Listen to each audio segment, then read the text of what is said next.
ও পঞ্চানপুরের যুবকেরা, আমার ভাইজানেরা, আমার নাবির প্রেমে, আমার নাবির মহাব্বতে যে দলিলগুলা দিলাম বাবা, আমার নিজের একটা বানানো না, আমার বাবার তৈরি না, আমাদের সম্মানীয় সভাপতির তৈরি না, এইটা হলো আমার নূর নবীর জবানের কথা। জোরে বলেন সুবহানাল্লাহ।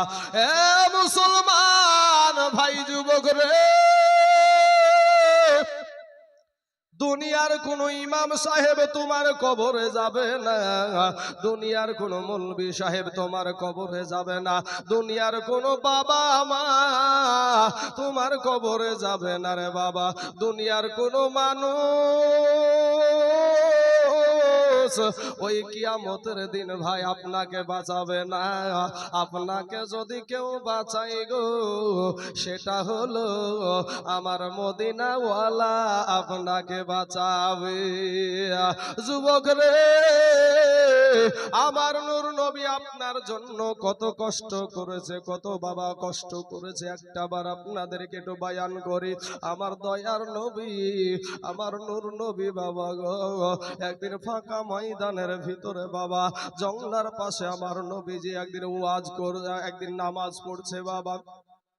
নামাজ যখন পড়ছে, ইন দি মিন টাইমে বাবা, আমার নবী সেজদায় গিয়েছে বাবা। একটা গাছের আড়াল থেকে একটা কাফের বেদিন আবু জাহিল একটা পাথর উঁচা করে বাবা দিলখানা নরম করে দিবেন ভাই। আজ নবীজির মোহাব্বতে যদি একটা ফোঁটা চোখের পানি আপনি ছেড়ে দিতে পারেন গো, ও বাবা গো, আপনার এই পানিটা কাল কিয়ামতের মাঠে নাজাতের কান্ডারি হয়ে যাবে। এ মুসলমান, আমার দয়ার নবী সেজদায় গিয়েছে বাবা, এমন সময়তে ওই কাফের বেদিন আবু জাহিল পাথরটা হাতে নিয়ে নবীজির দিকে ছুড়ে দিয়েছে, নবীকে মেরেছে রে বাবা। আমার নূর নবী, আমার এতিম নবী, আমার কবরে আসবে ওই নবী, আপনার কবরে আসবে বাবা ওই এতিম নবী। কিয়ামতের দিন ইয়া উম্মতি করে আমার এতিম নবী ছুটাছুটি করবে বাবা। ওই নূর নবী যখন সেজদা থেকে ভাই মাথা উঠাবে, এমন সময়তে ওই পাথরটা এসে বাবা আমার নবীজির কপাল মুবারকে বাম দিকে আমার নবীজির কপালে লেগে গেছে। আমার নূর নবী বাবা কপালটাকে এই বাবু হাত দিয়া বাবা চেপে ধরে, নবী আমার ইদি ডানে তাকায় বামে তাকায় বাবা রে, কাউরে দেখা যায় না, গাছের আড়ালে এই কাফের লুকায় আছে। নবী একটা ডাক দিয়া বলে, তোমরা কারা গো, আমাকে তোমরা কেন এই বাবু মারলা,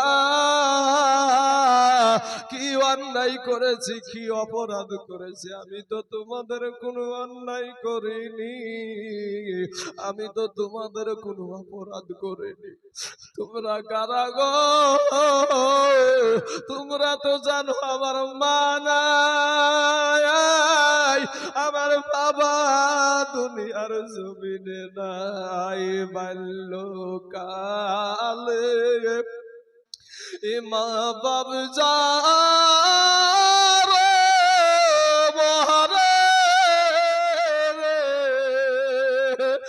তাহার মত দুঃখী নাই রে জগতে, বাল্যকালে মা বাপ যারে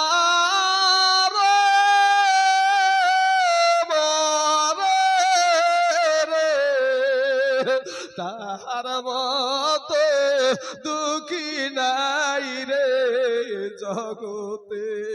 যুবকেরা, আমার আব্বা জানে রাখো, আমার নবীজির আব্বা যাচ্ছিল না বাবা, আমার নবীজির মা ছিল না, আমার এতিম নবী কপাল মুবারকটা ধরে ধরে বলে, তোমরা তো জানো গো, দুনিয়ার জমিনে আমার মা নাই, আমার বাবা নাই, আমি এতিম, তোমাদের তো আমি কারো হক মারিনি, আমি তো কারো অন্যায় করিনি, কেন আমাকে এরকম করে মারলাম? নবী আমার চোখটা উঠায়া দেখে ওই গাছের আড়াল থেকে বাবা ওই কাফের বেদিন আবু জাহিল বাবা রে খিল করে হাসছে। আবার নূর নবীর কপাল মুবারক দিয়া বাবা বছর নয়নে বছর দ্বারাই বাবা রক্ত ঝরছে, আর ওই কাফের কিন্তু হাসাহাসি শুরু করেছে বাবা। এবার নবী বলে, চাচা আপনি তো জানেন গো আমার মা নাই, আমার বাবা নাই।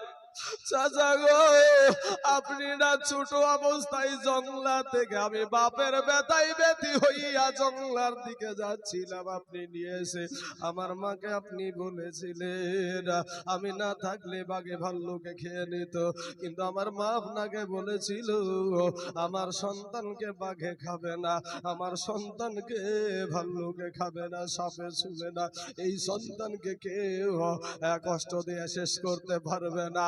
ও চাচা,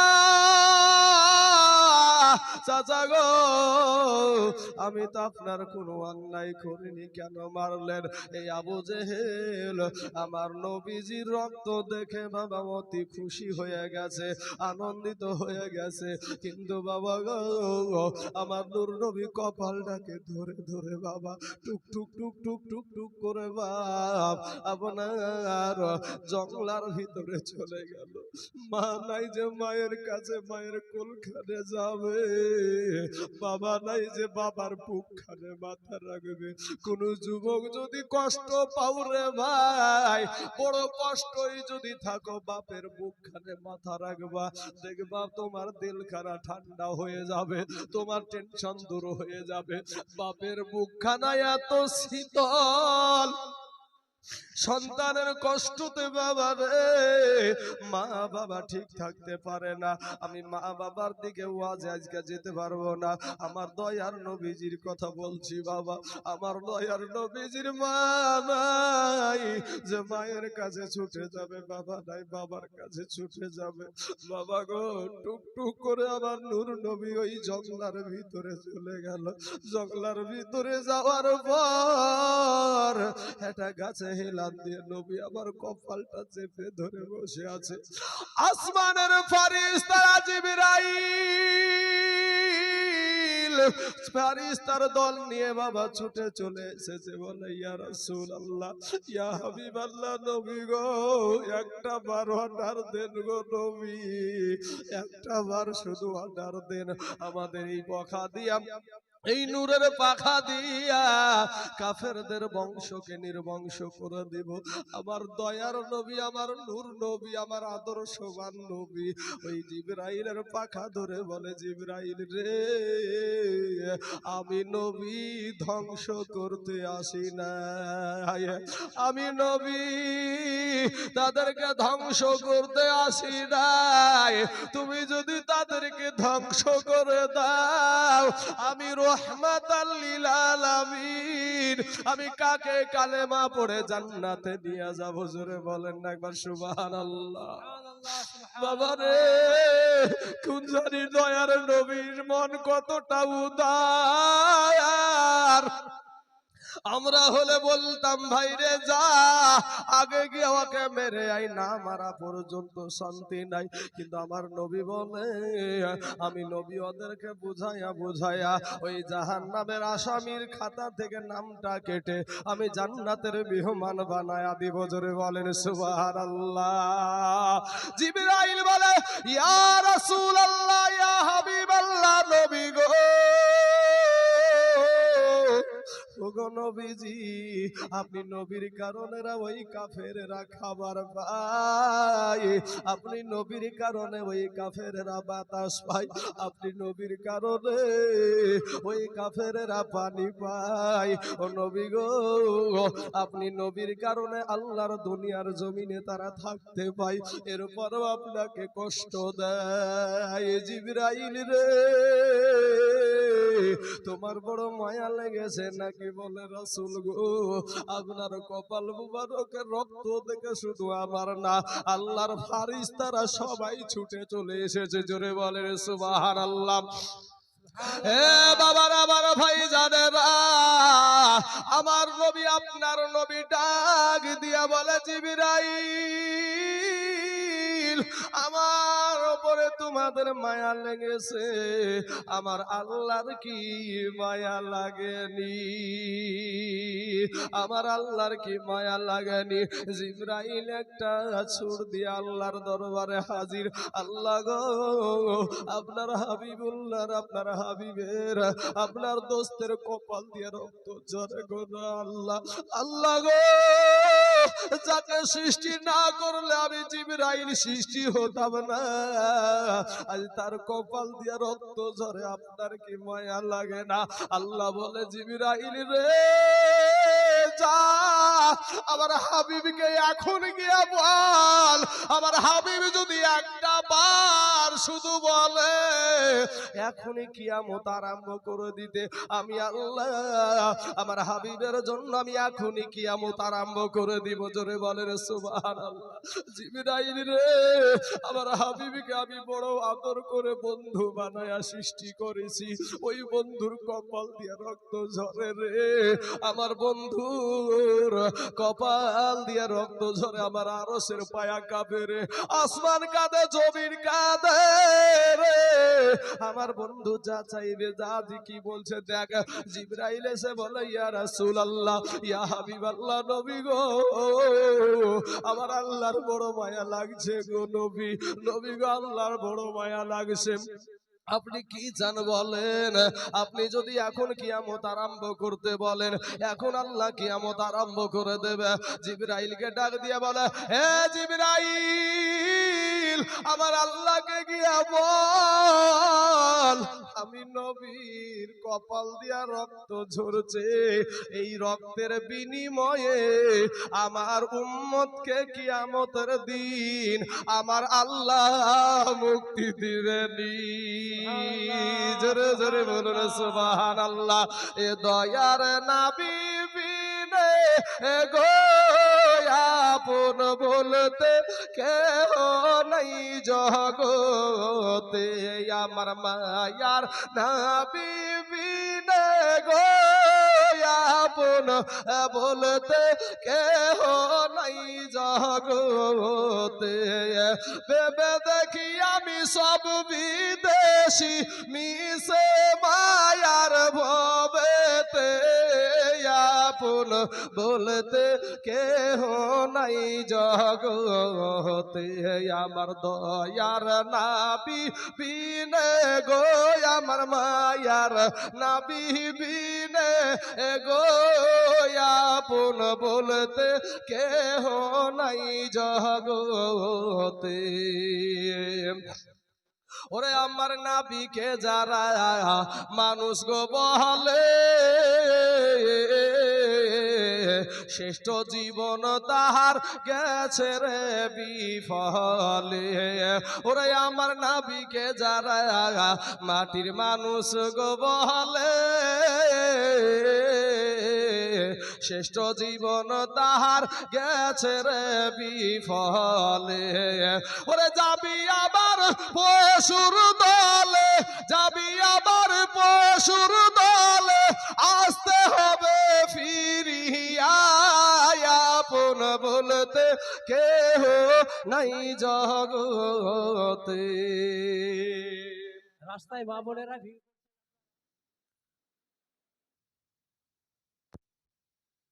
বোনেরা ভিড় না করে প্যান্ডেলের নিচে আশ্রয় গ্রহণ করুন।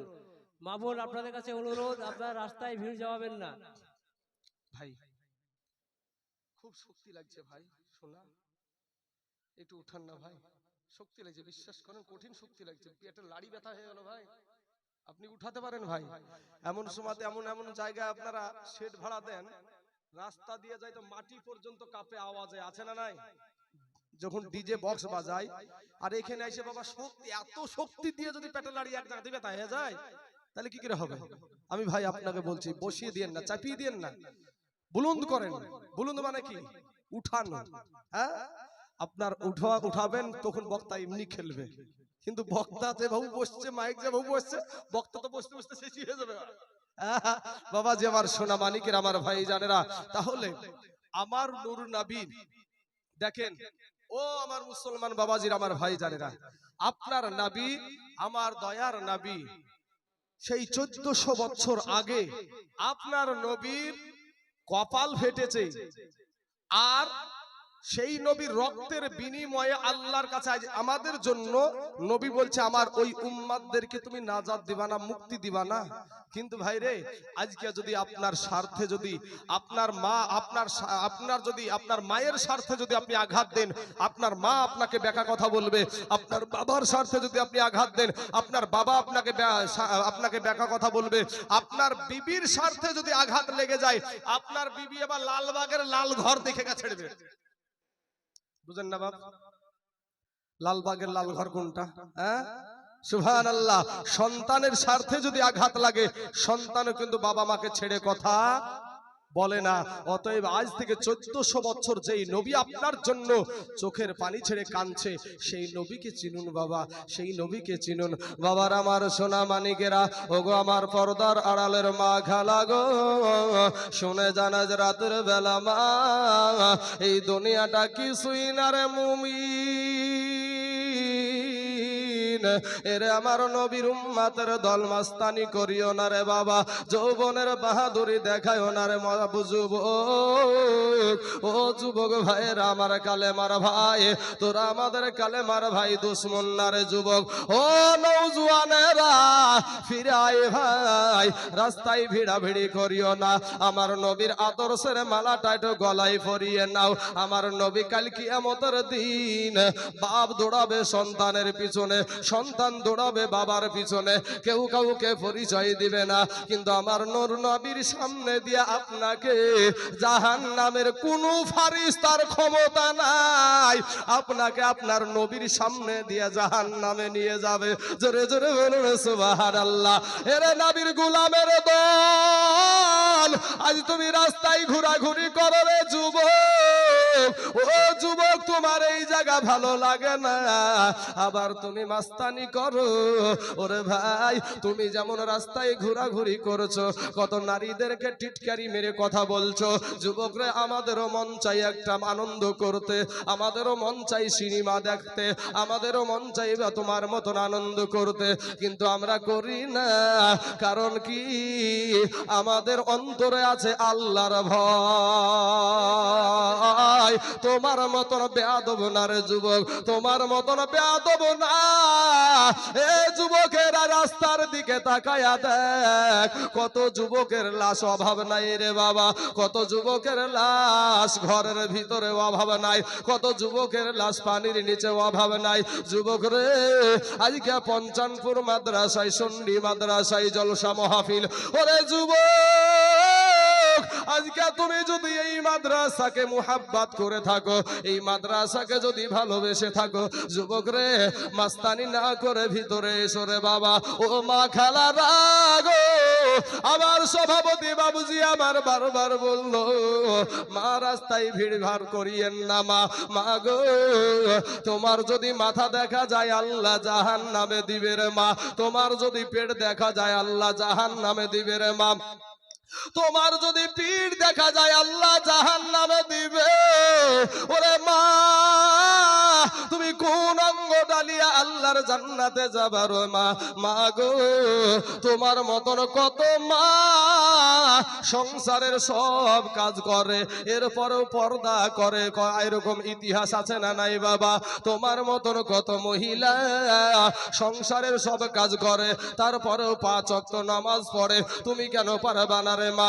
তোমার মতন কত বোন স্কুলে যাই, কলেজে যাই, চাকরি করতে যাই, এরপরেও পর্দা করে, অভাব নাই, তুমি কেন পারবা না রে বোন? তোমার মতন কত যুবক রাস্তায় ভাইরে ড্রাইভারি করে ভাত খাই, এরপরেও 5 ওয়াক্ত নামাজ পড়ে, তুমি কেন পারবা না রে বাবা? তোমার মতন কত যুবক মুনিশ খেটে ভাত খায়, তারপরেও 5 ওয়াক্ত নামাজ পড়ে, তুমি কেন পারবা না রে বাবা? তোমার মতন কত যুবক ব্যবসা করে ভাত খায়, এরপরেও 5 ওয়াক্ত নামাজ পড়ে, তুমি কেন পারবা না? এ যুবক ভাইয়েরা, এ আমার প্যান্ডেলের যুবকেরা, শুনেন ভাই, আপনারা হয়তো ভাবছেন আমরা মাথায় টুপি দিয়েছি মনে করে, আমরা মাথায় টুপি টুপি দিয়েছি বলে রে বাবা, আমরা মুখে দাড়ি রেখেছি বলে আমরা না খায়া মরি না রে ভাই। আল্লাহ পাক বরঞ্চ আপনাদের চাইতে আমাদেরকে ভালো ভালো ডুমিয়া গুলা খাওয়ায়। হুজুর আরেকটু, হুজুর আরেকটু, এই ডুমিয়াটা হুজুর আছে না চাচা? কিন্তু যুবক রে, আজ দাড়ি রাখার কারণে আমাদের সম্মান কমে যায় না রে বাবা, মাথায় টুপি দেওয়ার কারণে আমাদের ইজ্জত কমে যায় না। যুবক রে, সুন্নাতি লেবাস পরার কারণে আমাদের সম্মান কমে না বাবা রে। ও সোনা মানিকের, আমরা না খায়া মরি না। ওরে যুবক, মাস্তানি করিও না ভাই, তোমার চাইতে বড় মস্তান ছিল ফেরাউন, তোমার চাইতে বড় মস্তান ছিল নমরুদ, তোমার চাইতে বড় মস্তান ছিল আবু জেহেল, তোমার চাইতে টাকাওয়ালা ব্যক্তি ছিল বাবা কারুন নামে একজন ব্যক্তি, তার টাকার কোনো বাবা ঠাউ ছিল না। তোমার চাইতে টাকাওয়ালা ব্যক্তি ছিল সাদ্দাদ, আজ টাকা হয়ে গেলে বাবা দেশের মধ্যে এক নাম্বার মানুষ। ওরে সুদের টাকাই বন্ধু তুমি হইছ বড় লোক, এ দেখলে পারে দেই রে সালাম শত শত লোক, ওরে দেখলে পারে দেই রে সালাম শত শত লোক। সুদের টাকাই বন্ধু তুমি হইছ বড় লোক, এ দেখলে পারে দেই রে সালাম শত শত লোক। আগে তারা ভাত পাইতো না, খাইতো আটার রুটি, এখন তারা রাখছে বাবা বাড়িতে কাজের বিটি। ওরে গরিবের হক মাইরা খায়া করছে কত সুখ, ই গরিবের হক মাইরা খায়া করছে কত সুখ, এ দেখলে পারে দেই রে সালাম শত শত লোক। আবার টাকা যদি বেশি হয়ে যায় বাবা, মাদ্রাসা মসজিদের আপনার সেক্রেটারি সভাপতিও বানাচ্ছে সুদখোরকে, আছে না বাবাজি? আপনাদের দেশে হয়তো না থাকতে পারে, কিন্তু টাকা যদি সুদ খাওয়া মালেরও যদি টাকা বেশি হয়ে যায়, মসজিদের সভাপতি কে হবে? ওই টাকাওয়ালা মাল, যাতে কিছু হলে ও যেন টাকা দিয়ে করতে পারে। এরকম আছে না?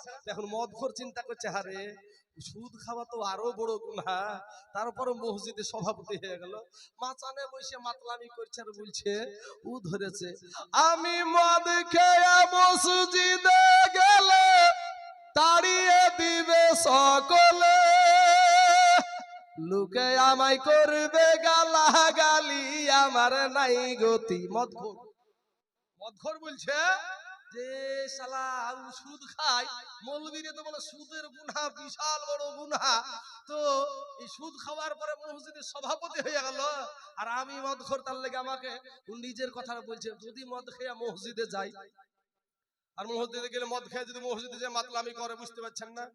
একবারে যুবকদের মার বিসমিল্লাহ নাই, পাবলিকের মার বিসমিল্লাহ নাই, আচ্ছা ধুলাই দিবে। তো এখন দোকানে বসে শুরু করেছে, আমি মদ খেয়ে মসজিদে গেলে তাড়িয়ে দিবে সকলে, লোকে আমায় করবে গালাগালি, আমার নাই গতি, তবে সুদখোর কেন হয় মসজিদের সভাপতি? বাপ আমার ভাইয়েরা, সুদ খাওয়াও কবিরা গুনাহ, মদ খাওয়াও কবিরা গুনাহ। বাবাজি, মিথ্যা কথা বলাও কবিরা গুনাহ। আমার যুবক ভাই শোনা, তোমরা যারা রাস্তায় ঘোরাঘুরি করছো ভাই রে, তুমি আমার কালেমার ভাই, তুমি আমার মুসলমান ভাই, তুমি আমার কলেজার ভাই, তোর পা দুখানা আগায়া দে ভাই। আজ আমাদের সুন্নি মুসলিম সুন্নি মাদ্রাসায় জলসা।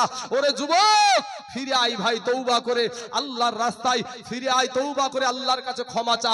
আমার আল্লাহ আমরা শ্রেষ্ঠ নবীর উম্মত হওয়ার কারণে আপনার আমার জীবনের সমস্ত গুনাহকে আমার আল্লাহ মাফ করে দিবে। জোরে বলেন সুবহানাল্লাহ। বাবাজি আমার সোনা মানিকেরা, আমার ভাই জানেরা, এতগুলা কথা বলার উদ্দেশ্য হলো যে যুবকেরা রাস্তায় ঘোরাঘুরি করছে, মহিলারা রাস্তায় ঘোরাঘুরি করছে, দেশে এত বড় জলসা, আর সেই জায়গাতে এসে আড্ডা মারছে। বাবাজি, নমরুদ বলেছিল আল্লাহকে, নমরুদ বলেছিল ইব্রাহিম নবীকে যে আল্লাহর সাথে যুদ্ধ করব। তা আমার আল্লাহ পাক এর মতন মস্তানকে, বুঝতে পারছেন না, ও তো কত উন্দি, আনা রব্বুকুমুল আলা, আমি সবচাইতে বড় আল্লাহ, নাউজুবিল্লাহি মিন জালিক, এত বড় কথা বলেছিল। তারপরে বলে আল্লাহর সাথে যুদ্ধ করব। আল্লাহর সবচাইতে নিম্নমানের একটা সৃষ্টি বা মশা, এই মশা পাঠায়া দিয়ে সবকে সাইজ করতে করতে একটা অসুস্থ জ্বর হয়েছে, মশা অসুখ মানুষ, অসুস্থ মানুষ, অসুস্থ মশা, ই বুঝে আল্লাহ গো আমার জন্য কাউকে রাখনি, বলে তোর জন্য প্রধানমন্ত্রী ডেকে রেখেছি, তোর জন্য প্রধানমন্ত্রী ডেকে রেখেছি। কোথায় আছে? লুকিয়ে আছে। করোনা ভাইরাসে ভারত বলছে পাকিস্তানকে শেষ করে দেবো, পাকিস্তান বলছে ভারতকে শেষ করে দেবো, আমেরিকা তো বাবা গোটা এলাকার আপনার রিমোটলি বসে আছে, সবাইকে শেষ করে। আমার আল্লাহ এমন একটা মাল দিয়েছে রে বাবা, ছোট্ট একটা নাম, করোনা ভাইরাস। কি ভাইরাস? Corona virus. গোটা দুনিয়াকে আল্লাহ স্তব্ধ করে দিয়েছিল না দেয়নি বাপ? দিয়েছিল। শুধু নারীদেরকে বাবা মুখ ঢেকে চলার কথা বলা হয়েছে। এখন বাঁচার তাগিদে যে আল্লাহ তুমি একটু কবরে যাওয়া তো ডাক তো চলে এসেছিল, কি করবো বাঁচবো না আর। এবার কি করছে বাবাজি? নারীরা তো মুখ ঢাকছে, ওদের তো মুখ ঢাকাই যাই যাচ্ছে, কিন্তু বাবাজি বেটা ছেলেও বাবা মুখ একেবারে গরুর ঠুসি পড়া করে ঠুসি পড়ছে। আছে না ভাই? হ্যাঁ, কি আপনারা মাস্ক পরেননি?